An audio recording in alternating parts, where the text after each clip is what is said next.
Okay, so Charlie, like I've been having this problem with Litecoin transactions being a little bit slow. I've been trying to show people that it's faster than Bcash, and some of the blocks have been a little bit bad, like a little bit sluggish. Any clue as to what like what I can do to maybe fix that?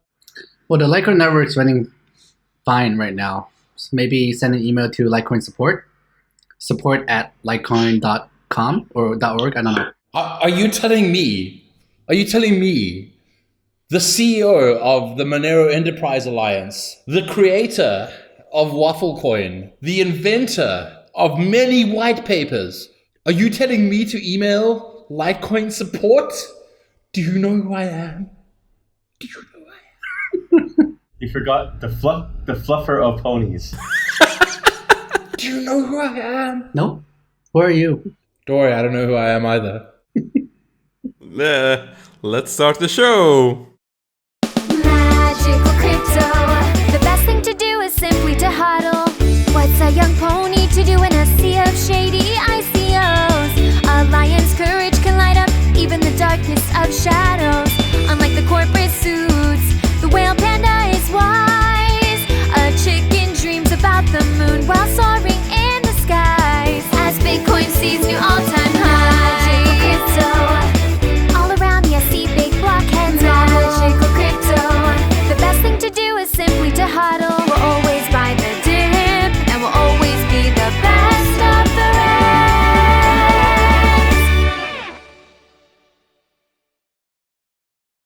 rest. Okay, so of course Samson was of course a bit late today, but he's still with us. He managed to get with us, and with us we also still have Ricardo, the fluffy pony, the fluffer of ponies apparently.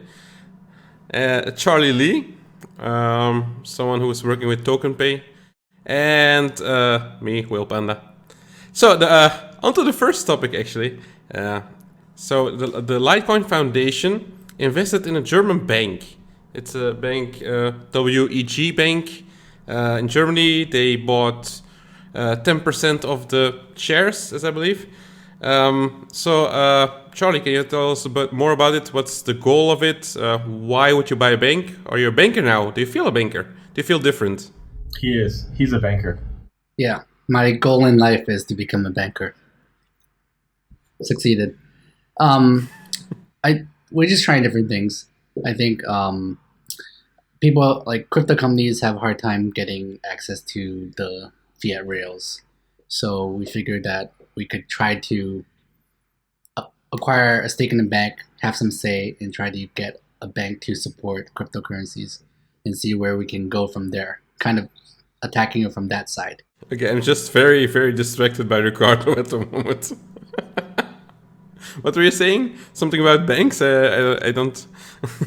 He wants to wear a suit. His dream has always been to wear a suit. My dream is to buy a bank, become a banker, and screw crypto. Okay, but how do you see the collaboration between the bank and crypto?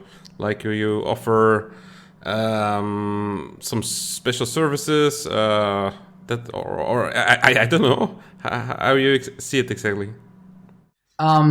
So I think the first few things are like try to do a crypto debit card, try to work on merchant processing solutions, being able to convert from crypto to fiat easily for merchants. So those are like the two kind of the first things we're going to look at. Isn't that what your partnership with TokenPay is supposed to do? That's what we're talking about. Oh, so I'm so confused. So you partnered with TokenPay and then bought a bank? Yes. So TokenPay acquired 9.9% of the bank, and they have an option to acquire more. So they acquired another 9.9% of the bank and kind of made a deal with us where they gave us that 9.9% of the bank for services that will provide and help TokenPay out. Was this before or after TokenPay spent a bunch of money getting Verge into Pornhub? I'm going to assume that recorded fine on your end because I only heard TokenPay, blah, blah, blah, Pornhub. Yeah. Yeah, okay. So no. Like, in other words, like TokenPay partnered with Verge to get Verge into Pornhub. and then afterwards TokenPay partner with Litecoin to buy a bank. I'm not seeing the synergies here. They're unrelated transactions. But surely, like, man, it's the weirdest thing. It's like they have too much. It's like TokenPay are the common denominator here, and they've got too much money from their ICO, and they don't know what to do with it. So they're just trying to throw it at everything and see what sticks. Well, they're trying to get more crypto adoption. So Pornhub is one kind of way to do it, and then buying a bank is another way to do it. I think they're just trying different things, and I think they're kind of following what they set out to do with their ICO money. So we'll see where we go with it. I hear you. I mean, I'm all for crypto adoption. I just think they need to like pick one thing and stick to it, if that makes sense. It's like, and I know we're going to discuss this later, but it's like the FuzeX Bitcoin thing. Like, just work with Bitcoin. It's simple. You can have all sorts of other things tacked onto that. Just focus on Bitcoin adoption, and the other adoption will come. No one is going to spend Verge on Pornhub unless they can first spend Litecoin or Bitcoin. Yeah, well, when I'm trying to push for Litecoin adoption, I always push for both Bitcoin and Litecoin adoption at the same time. So just believe that I'm going to do that with this partnership. Word. I think it was pretty kind of silly that Pornhub only accepted Verge, and that's why I tweeted out about it. Like, no one's going to go out and buy Verge just so that they can spend it on Pornhub.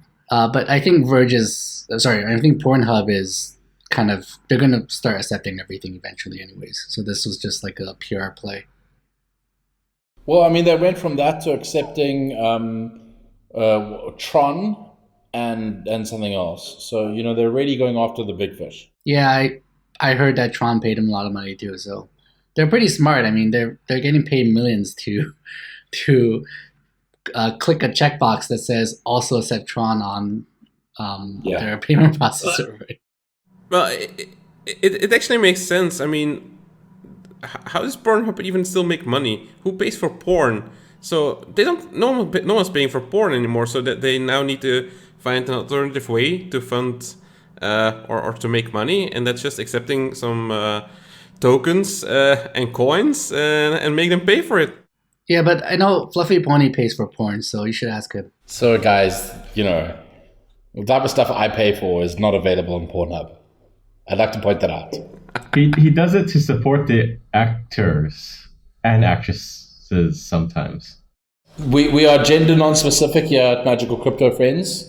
Yeah. Species non-specific. The actorators, I believe, is the technical term. Mm-hmm. So I read a Tone Vay's expose on TokenPay, and it's pretty brutal. And I think, Charlie, you got some backlash from the community about why you're partnering with some scammy ICO. I'm not sure what kind of backlash. I mean, Tone Vay's jumps on all these. I mean, every ICO is a scam to him, so... I just skimmed through it. It's like they just put people on their website as various roles, and then when he called them out, they took them down. Just a whole bunch of stuff, and then looking into history of people involved. Yeah, I mean, I actually don't know the specifics. I mean, a lot of it is FUD. I mean, I actually don't know. I haven't really looked into it. Oh, well. Okay, so on to the next topic.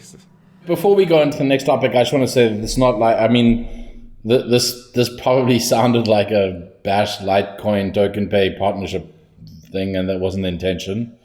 But I think it's important that people understand that, like even though the four of us are friends, we still push each other and we ask each other hard questions, and we don't let stuff slide. And that's why later on we're going to discuss Samson's involvement with the NSA. I think it's important to discuss these things. Well, actually, I actually wanted you guys to tell me what you think of the partnership. I mean, do you feel like Coinbase is right? It's a scam. We shouldn't have partnered with them, or do you feel like this is a worthwhile venture to see if we can get anywhere with it? I only skimmed his tweet, so I'm not that aware of all the details. But I just saw it looks like a typical ICO where they're just pulling people together to get some money, and then it doesn't look totally legit on the surface. I don't know. My concern it stems more from the Verge thing. It feels like they're desperately trying to find like areas where they can apply the thing that they're doing. It's almost like they're a VC that has raised a bunch of money and they're trying to throw it at everything. It's just like poorly coordinated, you know? I mean, like I feel like they could do a lot more with their capital if they were better focused. And you know, they could pick something like Litecoin. If they want to promote crypto adoption, they could take Litecoin and they could get Litecoin into places that it hasn't been before. And I feel that would be worthwhile. But this sort of like, you know, let's partner with everyone tactic, I don't think it's going to work. It's like boiling the ocean, you know? I mean, it's a lot of effort and a lot of hot air, and it's going to amount to nothing. I mean, I mentioned that in one of the Reddit posts I made. One of the things that I like the fact is that they actually are spending the money to try to do something, to do what they set out to do. So a lot of ICOs actually got the money, and well, some of them actually just disappeared with the money, right? So at least they're not obviously an outright scam, but they're actually spending the ICO money on something that's worthwhile, and I give them credit for that. And as far as like the Verge Pornhub deal, I think it actually like helped them, right? It got them attention. It actually got me like looking at TokenPay, and that was the only reason why I looked at them, is because they actually helped Verge make this deal. So it kind of got them into this Litecoin Foundation deal. So maybe it was a smart thing for them to do this Pornhub deal, and then now partnering with Litecoin Foundation. And they are actually helping Litecoin, right? So partnering with TokenPay, we're going to work on debit cards that support Litecoin, and also merchant processing payment tools that support Litecoin and Bitcoin and TokenPay. I mean, we'll see where we go with this, but I'm hopeful. And I think in terms of like Litecoin Foundation, it was a pretty easy decision for us to make, where we're not putting any money on the line, and we're partnering with TokenPay and trying to influence this bank to have more crypto solutions, right? To work on new crypto solutions. So I think that's good for everyone. That's a nice low bar, Charlie, you said. At least they're not a total scam. Well, I think it makes sense for Litecoin to do it. I don't see why they did the thing with Verge. But yeah, what they set forward. The Litecoin deal now makes a lot more sense for them than the initial Verge deal. So hopefully something positive comes out of that. And maybe the next deal will be with Ricardo for something from Monero. What do you want, Ricardo? I want to get Monero into Whole Foods so people can buy their vegan food with Monero. I think that's very important, because if you're a vegan, you don't want anyone to know. It's a secret. Especially not in crypto. Yeah. I mean, like, can you imagine if Jimmy Song finds out that you're vegan? Just think about that for a second. Can you imagine if Zuko finds out that you're vegan? Yeah, I thought so. Okay, on to the next topic. So we've been seeing a lot of new exchanges pop up, mostly Chinese exchanges, coming out of nowhere with crazy volume and promoting their own token. So they're faking the volume on their exchange, and then they're sending messages to all ICOs and other tokens like, look at us, we're top volume or top 3 or top 5 volume, and you can list your coin or your token with us for 20 or 25 BTC. Yeah, we'll promote it for you. So I noticed it recently when I was looking through CoinMarketCap. From the top 10 of the exchanges, I knew like 3 of them. And you have like Coinbase and some other shady ones, all using obviously fake volume to promote their shady exchange and to get money out of it. So have you guys noticed that too? Someone approach you for Litecoin or for Monero or? I mean, that people know not to approach me for Monero anymore, because I just tell them, feel free to add Monero, and if you don't want to, I don't really care. No one really cares. But it seems to me that a lot of them are trying to copy the Binance Coin vibe, where, you know, you like as a trader, You can pay your fees with Binance Coin, and you can hold Binance Coin, and it increases in value because apparently everything increases in value. And so it just looks like a copy of that play. Yeah, it mostly is, and they also have like proof of burn, so they burn some of their tokens with the trading fees, so trying to reduce the supply, but they also keep mining supply, so it doesn't always make any sense. So they're burning stuff and they're mining stuff. It's a very shady setup, and I think just people should be aware of this and try to avoid these shady exchanges. What are actually your criteria to whether you use an exchange or not? Do you look at like anything specific? How long they've been around, or do you only use older exchanges that have proven themselves to be trustworthy? My criteria is if the exchange name is Coinbase, Binance, or Bitfinex, I use it. Otherwise, I don't. What about Kraken? I don't use Kraken. They're okay though. Yeah, look, I think from my perspective, to some degree, longevity is very important. You know, if you've been around for a few years, or even if you've been around for a year, that's like better than nothing. I still kind of like Poloniex and Bitfinex and Kraken and a lot of the guys that have been around for some time. Coinbase has never really been an option in South Africa. In South Africa, our main exchange is Luno. And Luno is strictly South African rands to Bitcoin. And then we've also got ICE3X. And ICE3X has got some old coins on them, like Litecoin and Monero. But typically, if you're going crypto to crypto, then Binance has been surprisingly okay. And Poloniex and Bitfinex are like right up there. And Kraken have been okay for me. I think that's because you need to buy $100 to every scam, right? So you need to get all the alts.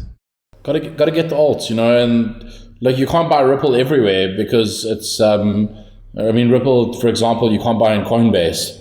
No one knows why, but apparently I think it's because Ripple's too decentralized, and that's why you can't buy it on Coinbase.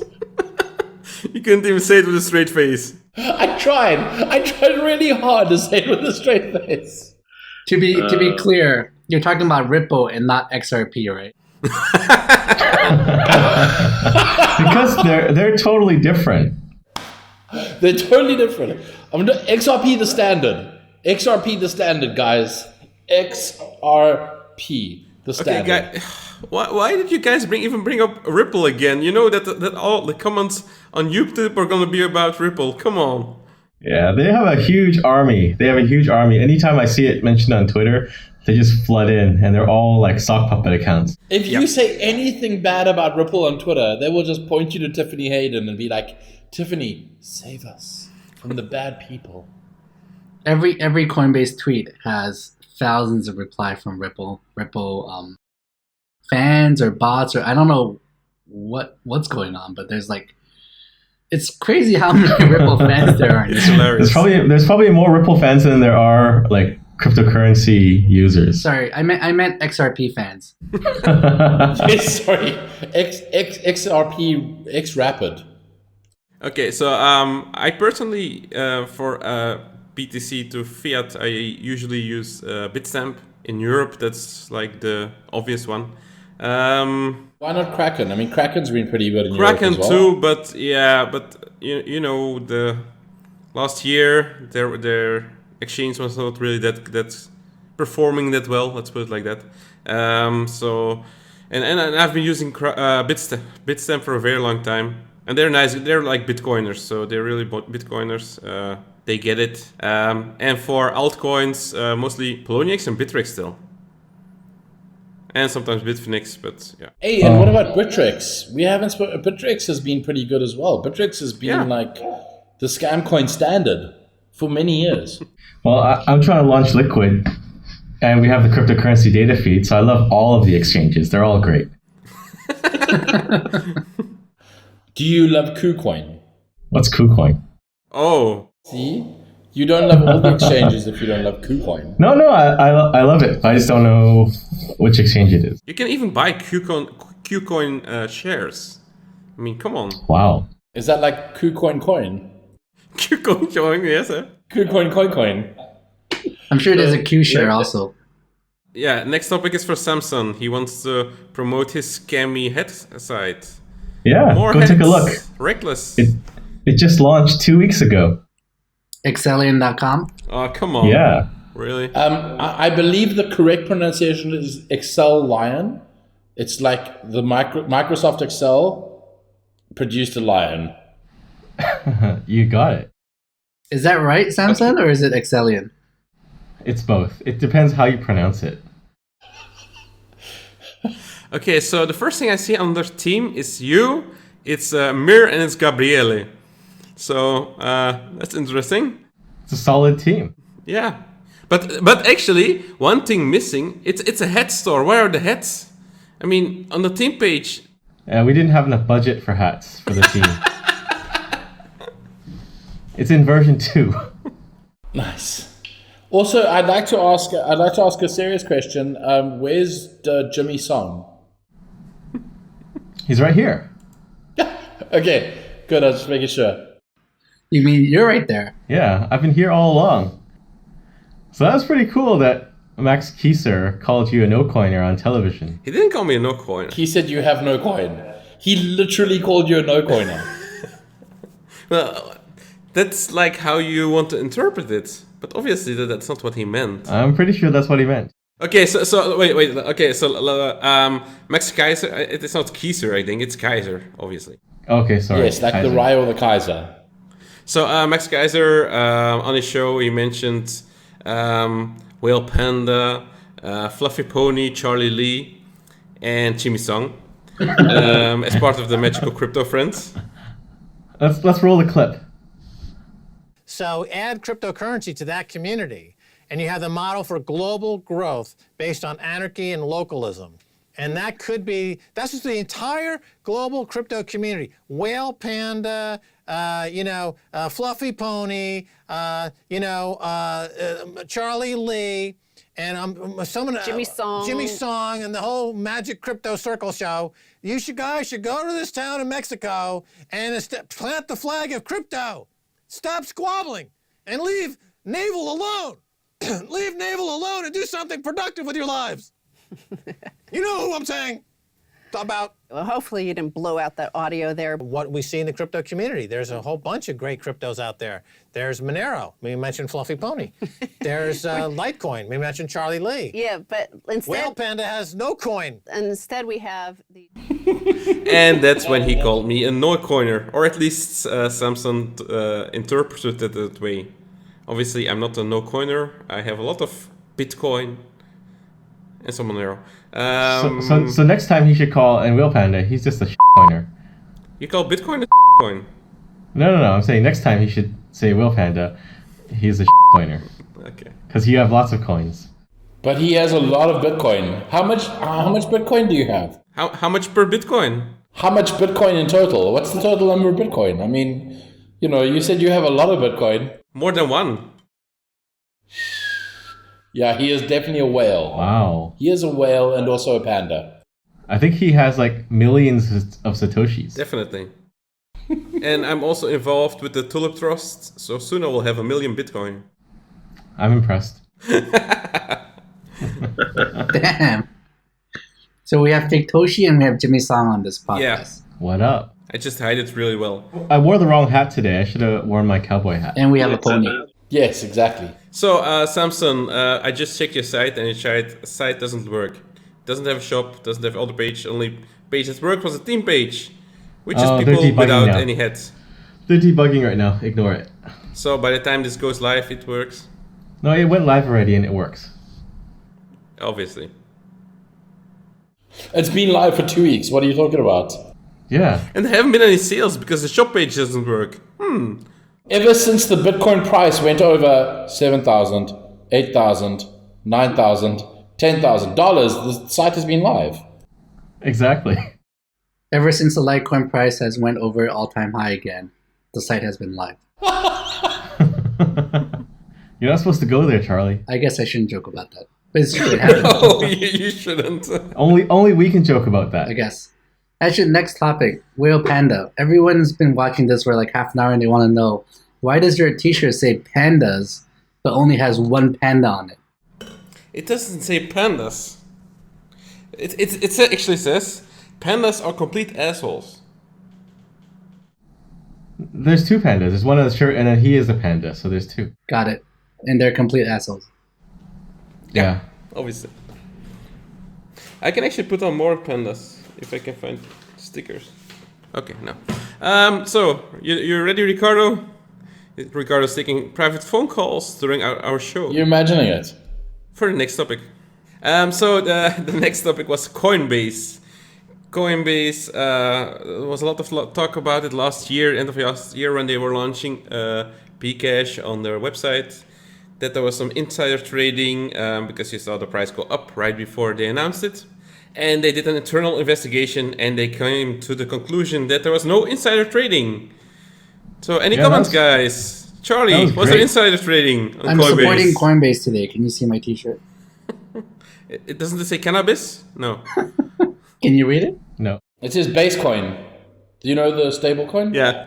So here's the thing, right? I mean, an internal investigation found that internally there was nothing that was wrong. I mean, that seems like kind of a bad way to conduct an investigation. Normally you have like an external firm that's involved to try and make sure that the investigation is fair. And I feel like, I don't know, maybe they just sort of jumped the gun a little bit by publishing that or by putting that out there. But they really should have gotten an external auditing firm involved. I mean, one of the big five would have been great because there's some reputation, but just pretty much anyone to confirm what they state.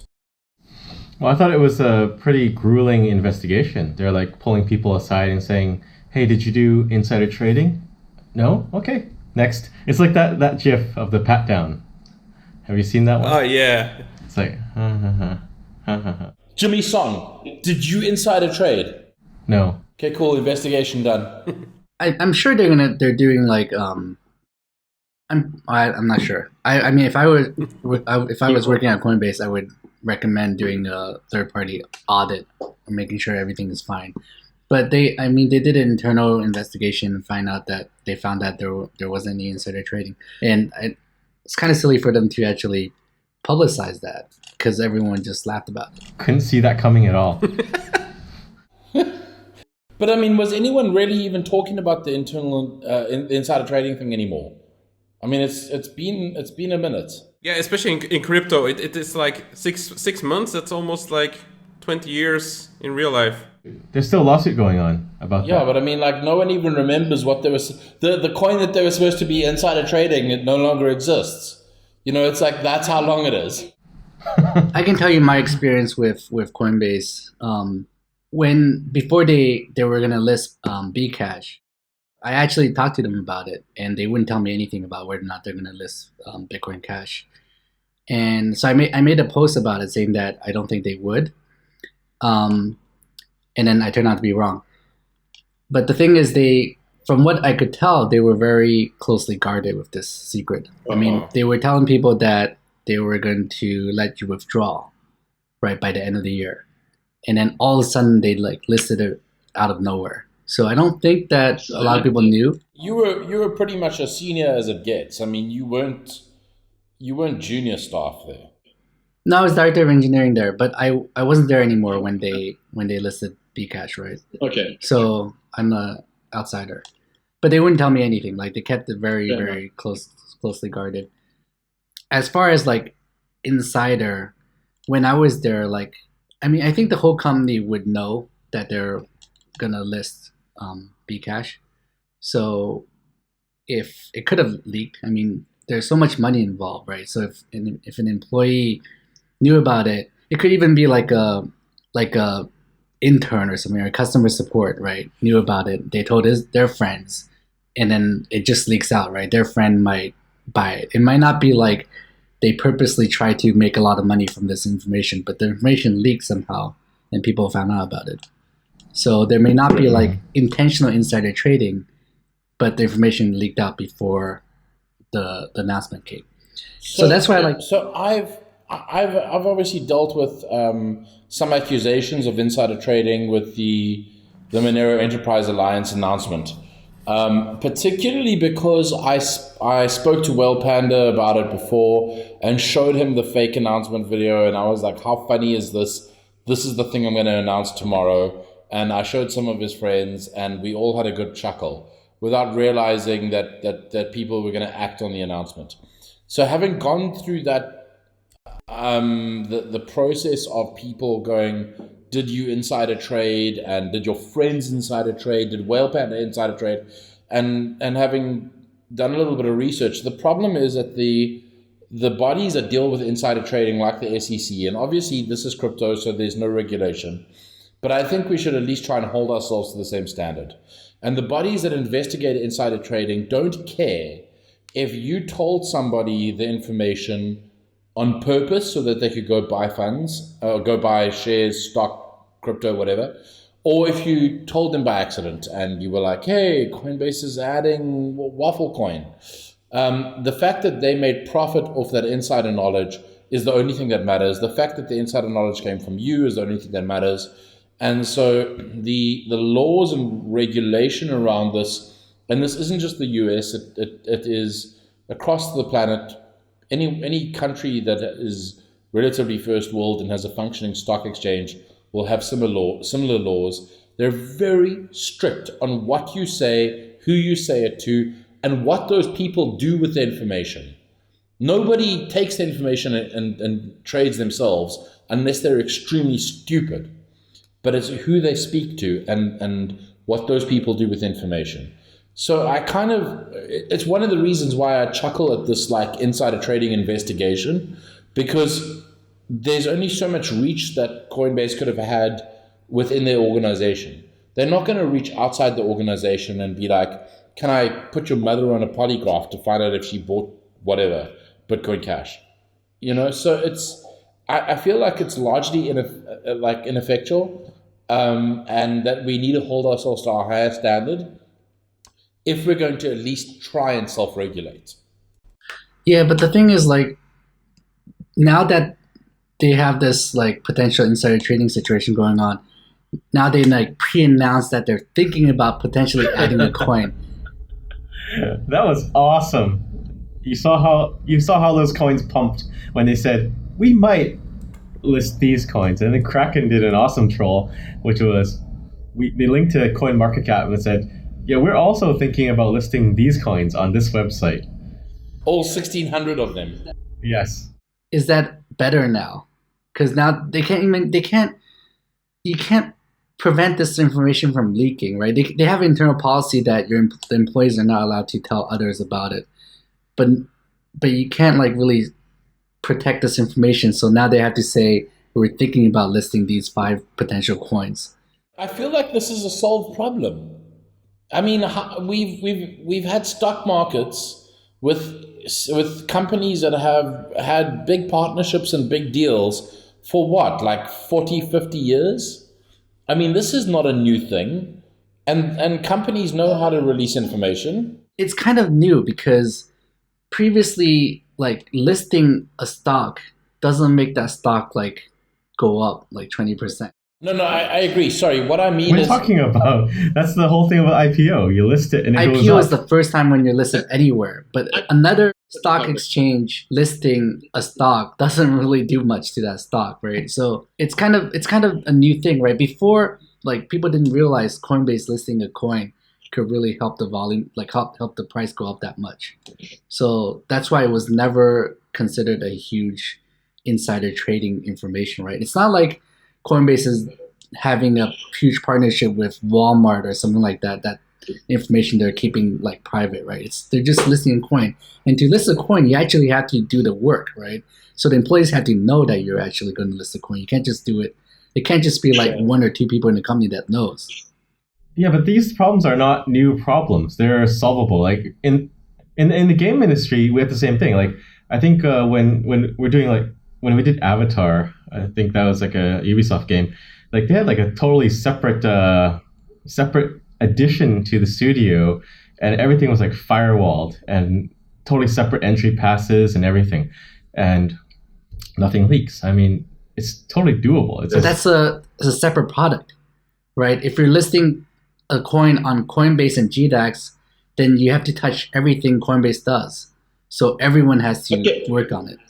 I've got a better analogy. A company is about to be acquired by another company. Because of that acquisition, one of the company's stock is going to shoot up. It's a big deal. So how do they keep the acquisition private?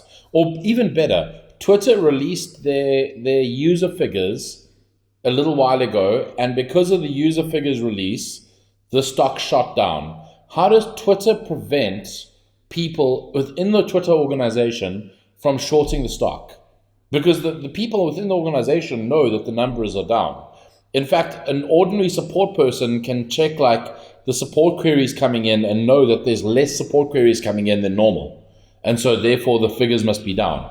But they like a company preventing employees from trading their own stock, which is common like everywhere, right? But you're saying Coinbase employees can't trade so-and-so coins, which is not a Coinbase stock, right? Yeah, but trading the coins itself is not the problem. The problem is leakage of information. And I think that is solvable. Like, you could just build some system where you can only actually do the listing itself through a set of APIs or whatnot, right? You should be able to firewall it from the whole org.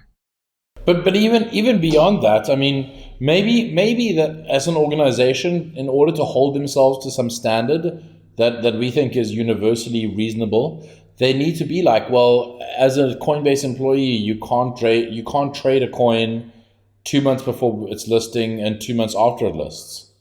I'm sure they have this in place already. I don't think that's the problem. The problem is information leakage. Yeah. So are we assuming that their internal investigation found that not a single Coinbase employee touched Bcash around the listing? That sounds like what they're saying. I would assume that's what they're saying. I don't speak for them, right? So, but yeah.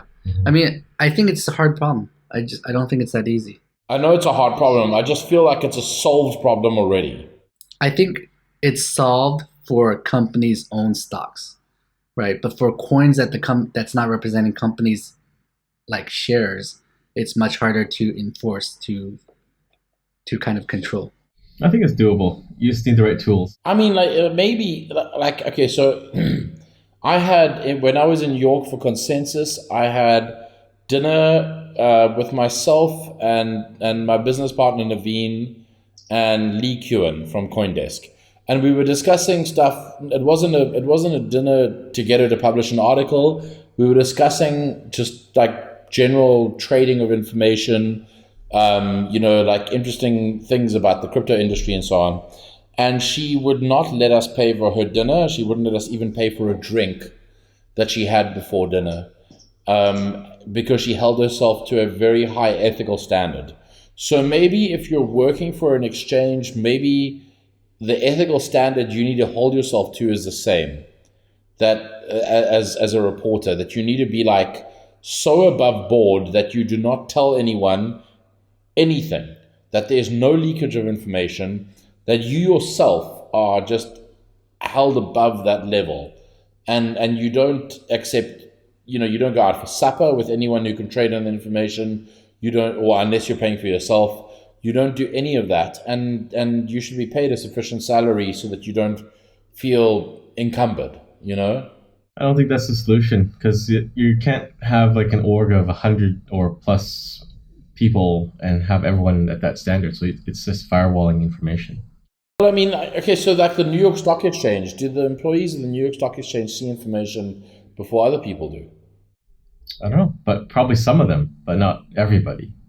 But also, like New York Stock Exchange listing a new stock, I don't think like the whole company will need to know. Like only maybe the top few people need to know. But listing a coin is actually different, at least for Coinbase, right?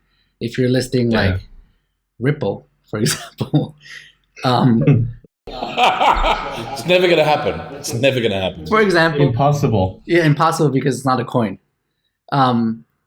If they're gonna list Ripple, then like you need people to actually run the Ripple nodes. You need to have like basically the whole stack needs to people needs to be updated. So you can't just have only the directors know that you're gonna list Ripple tomorrow, right? The whole company has to be working on it for like, what's that? There is a solution. You just integrate Liquid and then list everything as a tokenized crypto asset in Liquid. So you have the whole stack ready, and you just go issue token. Stop chilling. I feel like Liquid No, is a scam. It's true. It's true. When is the Liquid ICO? It happened a couple of years ago. With the creation of Blockstream. Yeah, 2014.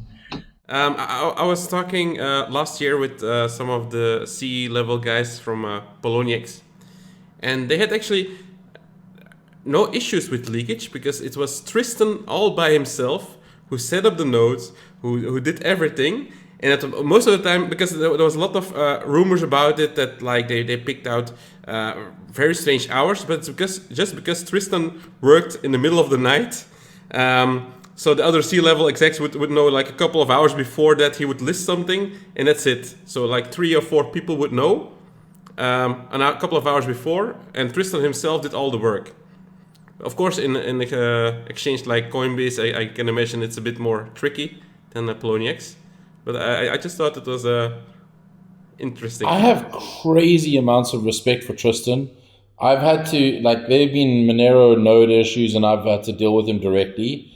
I think he spent a lot of time building a silo where he was the primary person responsible for all that stuff and everyone else was firewalled off. And not to say that there wasn't disaster recovery policies in place, but he was literally the person that was responsible for all of it and like the back-end core node wallet stuff. And he was very cautious and kept away from the public eye for a good reason. Yeah. Okay, so on to the next topic. Okay. So there has been a lot of talk about the FuzeX ICO. So FuzeX was a debit card with a couple of different options, and they during the ICO they announced that they would support Bitcoin and something else, Ethereum or Litecoin. I don't remember. Ethereum probably. And then suddenly, out of nowhere, Roger Ver came on board as advisor, and they dropped Bitcoin and they added instead Bitcoin Cash or Bcash.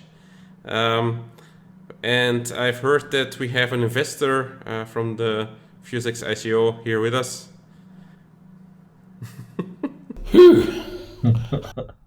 Well, the guy that buys $100 of every scam. Okay, so maybe a bit of background. So Fuse had an Indiegogo like Kickstarter thing going that I backed many like some moons ago, and it was for a electronic card.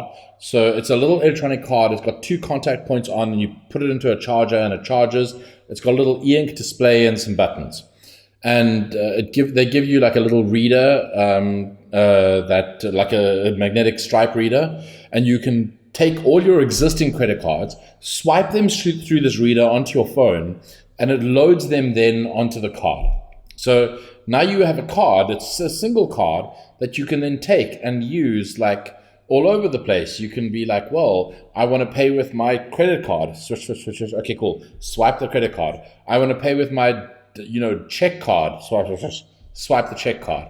It's very cool. It works extremely well.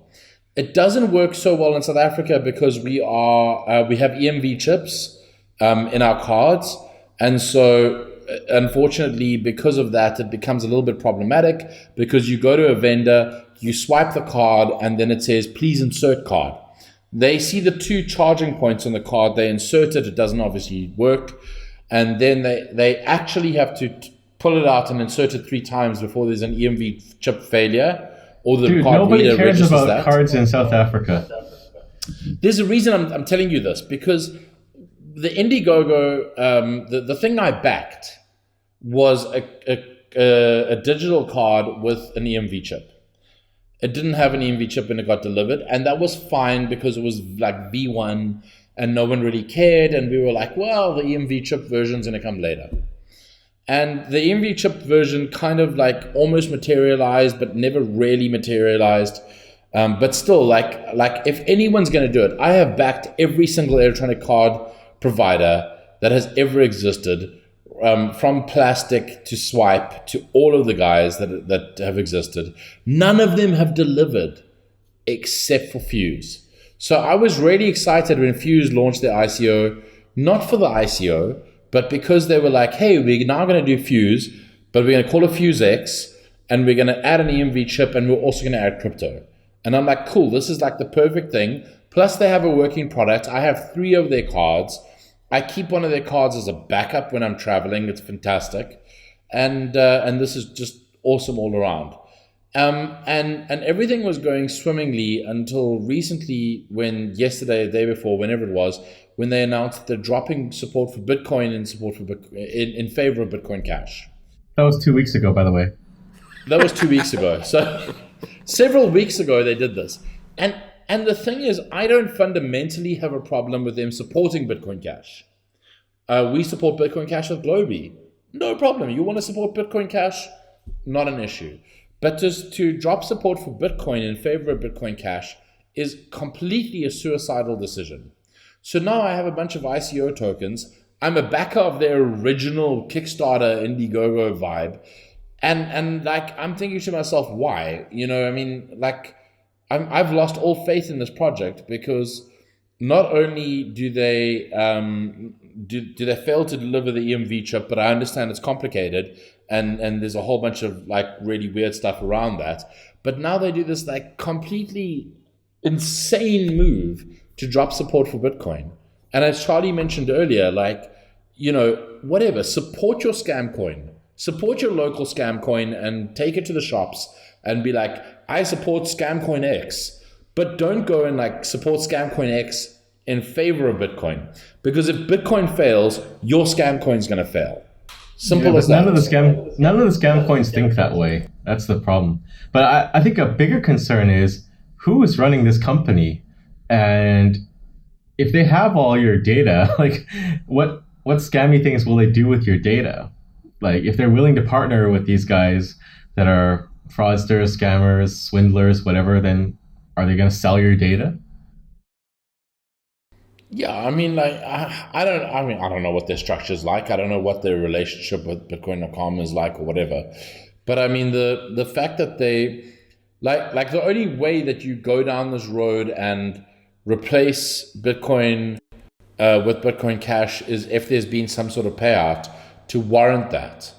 And that's deeply concerning, because I think that buying partnerships and buying trust is problematic. I shouldn't need to pay somebody for them to accept Monero. They should accept Monero because they see the value proposition. And if I need to pay someone to accept Monero, then I'm buying trust. And then the trust is not earned. I don't think it's buying trust. It's just bribery. But that's what I mean. It's bribery. So I'm buying a fake trust relationship. I'm implying that organization trusts Monero, but they trust Monero because I gave them money. But how do you know Roger gave them money? I mean, are we going to assume that happened, or just? I mean, look, who knows? But okay. I think that it's a fairly safe assumption. The options are this: either he gave them money, or they're stupid enough to believe this guy's legit. And both of those are not really great options. Also, consider this. You have the choice as an issuer, as a service operator, to earn fees and profit from Bitcoin and Bitcoin Cash, but you choose to only accept one of the two. That means you are either extremely strong ideologically, or you've been paid. Or gullible. Roger is a very good salesperson, right? He managed to convince them that there is only one Bitcoin, and it's called Bitcoin Cash. Well, I don't know which is worse. Charlie, they're gonna take that soundbite and use it as an ad. Bitcoin Core is not Bitcoin. On Bitcoin.com. I think it's quite stupid for them to accept Bitcoin Cash and then not accept Bitcoin, right? I mean, if I approach a company to accept Litecoin, I'm not going to say accept Litecoin and stop accepting Bitcoin. Or accept Litecoin Cash. But Litecoin Cash is obviously a scam. So let's talk about Litecoin and why you've not reached a new all-time high yet. So last show I said it was because your logo is not fancy enough. So I took the liberty to make up some new Litecoin logos to help you guys out. Here's the first one. can you show me? Yeah. We're supposed to look in where. There's nothing in Telegram. It's coming. It's coming. There's two options for you to choose from. The first one is the one, and that is kind of going with the multifaceted, very high-tech, diamond-ish kind of look. Basically, Ethereum. The second one looks more like EOS. Ethereum in Litecoin form. Yeah. So the second one, yeah, is kind of EOS-y or, I don't know, Tron-ish. So, Charlie, take your pick. But your price will double if you change to one of these logos. Okay. Doesn't he also need to spend time on a boat with like a bunch of girls clad in bikinis? I think so. Make it so. That goes without saying. One or two. I'll pick the third one. Okay. So price stays the same. Yeah. Sadly. All right. Okay, then the next topic. So John McAfee has been promoting a new hardware wallet called Bitfi, and it also supports Monero. Ooh, actually they had like a typo on their website. They call it Monero. Monero. It supports Monero. Monero E. Okay. But there were a bunch of typos on the website, so I just assume it's a typo. And he also said that it's unhackable, and the first person who can hack it can get like $100K, and they also already sent out some apparently, and they have a tweet here from Pavel Rusnak, who works at Trezor. Who started Trezor? Yeah, one of the founders. Same thing. Bitfi is basically a closed source Trezor with a preloaded constant recovery seed that cannot be changed, disabled pin protection, and enabled passphrase protection. If this is unhackable, so is Trezor. Why would you turn off 3 of 4 protection mechanisms and use just one? So as far as I understand, Charlie, you have one? You got one? Do you actually have one with you? Can you show it? I got one a few days ago. Actually, 2 weeks ago.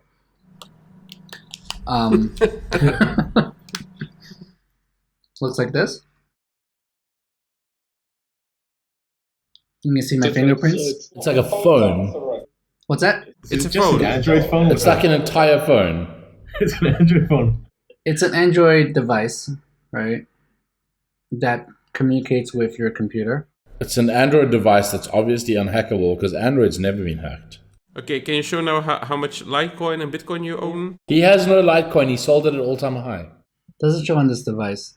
So this device is a pretty dumb device. It just lets you enter your brain wallet, and then it will sign transactions. But it's an Android device, which means it's a full installation of Linux on an operating system that has been pwned like many times over. Sounds like it. And they're using brain wallets, which are insecure. Do they have some sort of remote firmware attestation? No, because it's an Android device. I think the interesting thing is that they have some software on a Juice website. What is that Silicon Valley backed startup that was gonna like put a juicer in every home? Juicero. Juicero. Yes. Juicero. Okay, so they pivoted from making really bad juices to making like these. Don't laugh. I actually careful. had a Juicero at my home. No! You're the first person I've met that actually went and got one. I did. I also got my full refund because they shut down. Didn't cost me anything. So basically, Well you got a lot of free I juice. did. Well, actually, I paid for the juice. The juice for like a few dollars, maybe $5 a pack. It's actually, I mean, It's pretty crazy, but it's actually pretty convenient. If you like fresh juice and you don't feel like chopping fruits and like squeezing the juice yourself, you buy the packs that come with like fresh fruit that's cut for you. Put it in the juicer, it squeezes it, and you get juice that's fresh. Are we still talking about the hardware wallet? Yeah, I was just thinking that. I'd rather talk about the juice than the hardware wallet. Yeah, but listen, Juicero is way more unhackable than Bitfi. The device is pretty cool. It actually connects to your Wi-Fi, right? And then also like it's pretty like they over designed it. Like it's pretty crazy. Each juice pack has a QR code, and the juicer will look at the QR code and it won't juice it if it's expired. Oh god, they put like expiry date DRM. Yeah. The best part is that the whole machine's function can be replaced by you just squeezing the package. Maybe. I haven't really tried it. No, it is. That's a known thing. That you could just squeeze the packet. Is that right? Yeah. But Yeah. that Yeah. requires force. It requires energy.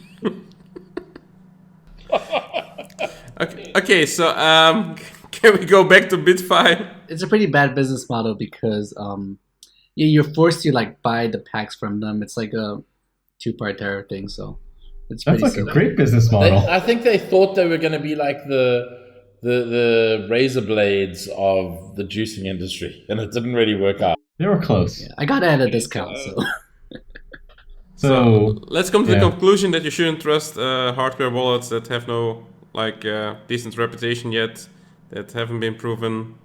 well, to sum up And that run Android. Run to sum up the Android. article, it's just like you're basically using your recovery seed every time.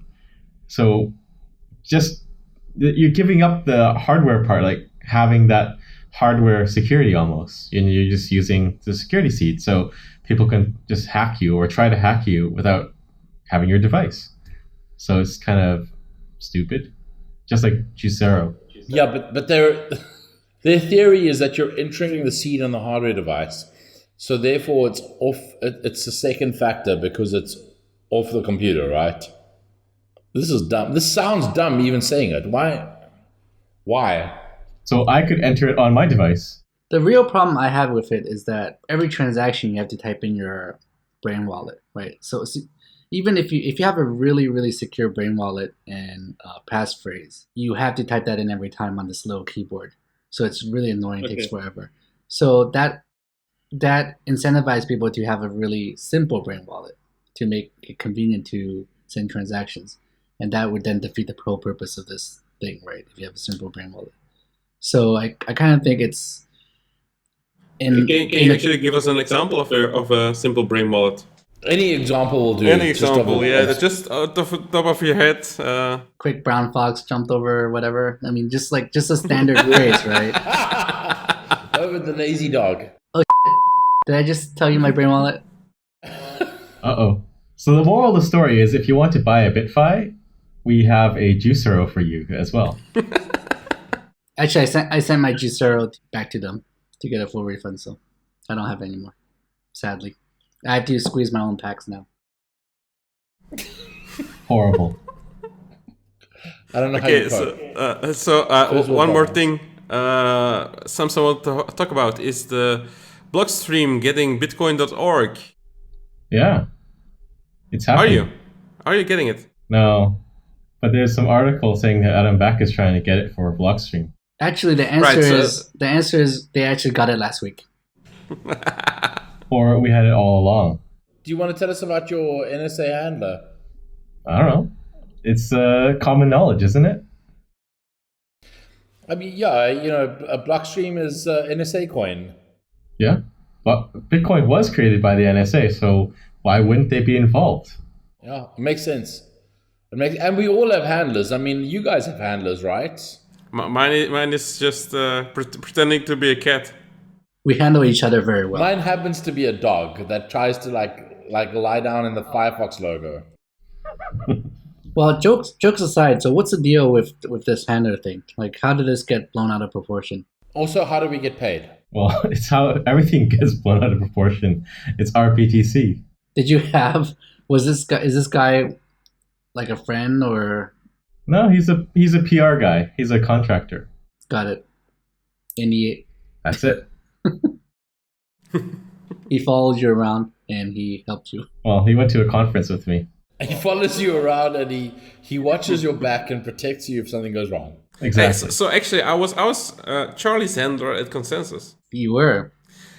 So back to Blockstream getting Bitcoin.org to give you a bit of background. So Cobra has been acting a bit strange, and he pushed through some changes on Bitcoin.org to monetize it in a deal with Paxful, I believe, for $20K per month. And it's like the first, and everyone was against it, and still he pushed it through. So people are starting to get concerned about Cobra's future intentions, and there were some proposals to because he has full control over Bitcoin.org. So there were some proposals to like set up some sort of board of directors or foundation who would have control over Bitcoin.org. And he said that, yeah, that's not going to happen. So people are now trying to find a reasonable way to get back access to Bitcoin.org, or to get it like more decentralized in a way. Well, the thing was which is complicated because it's a domain name, so it's really not that easy. Yeah, like I think it's supposed to be co-owned by him and Themos, but he's the actual one that has access. And I think at this point, everyone's just waiting for him to go full Bcash. Yeah, exactly. So we don't know how this will turn out, but RBTC went crazy over it when Adam Beck proposed some things to hand it over, or to like to give access or like give access to it to a foundation or something like that. I don't think it's reasonable to ask him to give it over. I mean, it's his personal domain. I think people are just worried because of what happened. No. It's not his personal domain. He's kind of like a custodian. So he got it from Satoshi, right? Yeah, he got it from Satoshi. So he's just supposed to take care of it. And I think in the past he has said if he goes crazy, he will give it up. And I think right now we're just debating if he's gone crazy or not. It's kind of weird to say if he goes crazy, he'll give it up. Because the fact that if he went crazy, he actually won't give it up. Exactly. So I think Adam is just trying to arrange something and broker some kind of arrangement that's good for everyone. But obviously he's gone crazy and now he doesn't want to give it up. I wouldn't say he's gone crazy. I think he has he thinks Bitcoin Cash is a fine altcoin. Yeah, I don't think he's gonna go full retard and start supporting Bitcash. Isn't that the definition of going crazy? No, I mean, I think as an altcoin, it's okay. I mean, until you start saying Bitcoin Cash is Bitcoin, I think Bitcoin Cash is fine. Well, and all the bad people associated with it. My GoPro just died. I think mine is about to die. Yeah, I think we're about at the end. How are we going to end this? No fan questions, huh? Yeah, I have a bunch, but you guys took way longer debating the insider trading than I expected. Let's go quickly. Let's go through them quickly. If we had a bull market rush tomorrow, like December 2017, will network fees go as high as they did? I don't think so, because now a lot of people are doing batching. We have Bitcoin Optech, and they're working with people to get more efficient. Yeah, and a lot better UTXO management, and SegWit is being used way more. So yeah, and Lightning's coming online. Liquid is coming online. Yeah, I think Lightning Network is coming just in time to help relieve the pressure. I think fees will probably go up more than today, but I don't think it'll be as bad as last year. Yeah. Okay, and then to Charlie, when will the low wallet support Lightning payments? I don't think we're actually working on that right now. Eventually, we'll have a Litecoin wallet that has Lightning. Obviously, it may or may not be low wallet, but I think we're still pretty early in terms of like Lightning Network. So give us some time. When Lightning Magical Crypto Friend Store, Samson? So after Ricardo gets the podcast up. Oh, you pulled a Ver. I'm traumatized. It's the one you put up when you don't give a... Are you recording, Ricardo? Obviously not. It's like he's muted. I cannot hear you. I recorded straight through, and there was no finger, guys. You guys are confused. I think you're imagining the scenario with like, you know, someone else that was maybe on a podcast that did that, but it wasn't me. Oh, Bitcoin error log. Oh, I did do that. I said after the podcast. Okay. No, okay, I will do one more. I will take one. This is actually a fun one. How did all the magical crypto friends meet, and whose idea was it? So I think we discussed this before. So someone said like, you guys should do a podcast. Yeah, you guys should do a podcast together, and then we just set it up. And how did we meet? I met Ricardo in 2017, first time at Consensus. Samson too, and we all met together at Consensus. There's a picture. Consensus 2017 was pretty much like the meeting point, the bubbling point. But I mean, like that troll thread on Twitter where somebody suggested we do a podcast and we agreed was the apex. Yeah, well, that happened because we were like four of the biggest trolls on Twitter, and the guy was like, "Hey, we should all do a podcast together."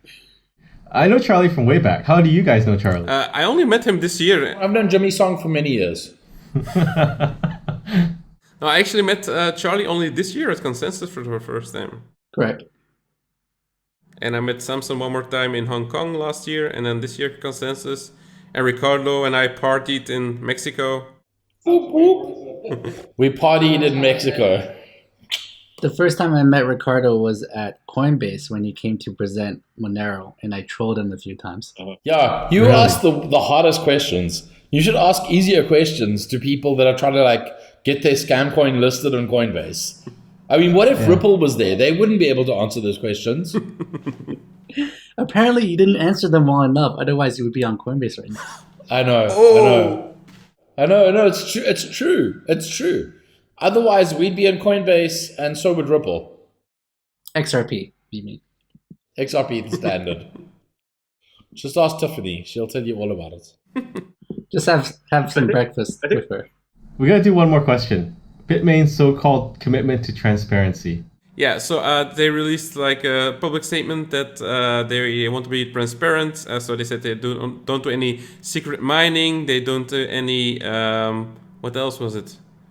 Or they don't create any ASICs or they only control like 4% of the hash rate or something like that. They also said the figures are public. But it's a bit odd that this comes at this time when they're planning to do an IPO in the next quarter. So we promise we'll be good people and we won't do any. Please leave your doors open. We promise we won't steal from you until we need to. Well, the thing is, like, you can't actually verify any of that because at this point they have such a large operation and probably some private enterprise tacked on. They could pretty much do anything they want. I mean, like, they're like, we promise we won't mine in secret, except for the shell companies that we set up that nobody knows about. I mean, or personal company. It's almost the same as if you were accused of insider trading as a company, and then you conducted an internal investigation and said, no, we checked internally and there was no insider trading. It's the same thing, you know. And how did actually all the dust get into the miners? And maybe it's just like in the plane when they were shipping it, or they're very dusty warehouse when they're creating it. It's a very dusty warehouse. It's the manufacturing facility is full of dust. You know, obviously it's not it's a clean in the desert. environment. Well, you know, the manufacturing facility is in the desert. They have to test the hardware for 2 months before they can be sure it's working. Sometimes 3 months. Depending on difficulty. Depending on profitability. Okay, so thank you for watching, and this was a pretty long show, and we'll see you next time. Bye. Bye. Bye. Bye. Magical crypto. Magical crypto.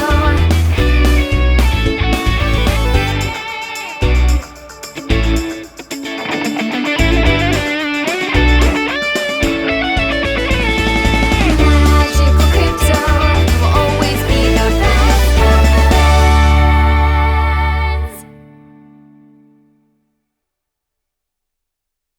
So we're gonna end with something, or I cannot hear you, Ricardo. Sorry, we've got this thing that started 3 minutes ago, 4 minutes ago. Yeah, How will Is it on Skype? I hope I so. don't know. Your assistant booked it. Turning off my GoPro. Okay. Yeah, me too. Me too. Beep, beep, beep, beep, beep.